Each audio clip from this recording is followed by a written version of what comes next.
Fa araka ny nambara teo moa dia voalaza fa nampitaraina ny maro tokoa izay tsy fisian'ny fiara fitateram-bahoaka izay tamin'ity androany ity. Nandray fepetra manokana ary moa manoloana an'izay ny avy eo anivon'ny ministera tamin'ny alalan'ny fampidina aloha ireo mpiasa tao aminy mba ho fitsinjovana azy ireo.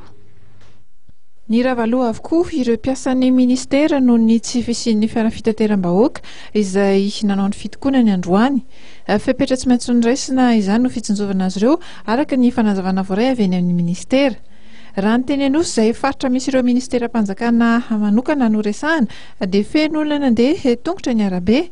Nalaky nandeha tongotra tokoa ireo sarangan'olona rehetra maro samihafa noho ny tsy fisian'ny safidy sy ny famakiana amonjy ny tokantrano indrindra amin'izao vanim-potoana firongatry ny tsy fandriampahalemana sy ny fahavaratra izao.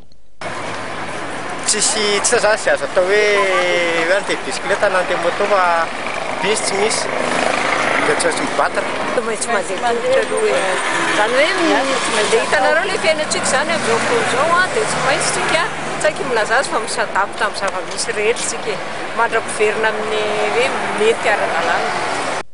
Tsy ireo mpiasa irery ihany no nandeha tongotra vokatry ny fahavitsin'ny fiara fitaterana ny asa fa dia noravana mialoha ihany koa ireo mpianatra. Fepetra noraisina ihany koa izany no fitandroana ny fandriampahalemana izy ireo araka ny fanazavana ihany.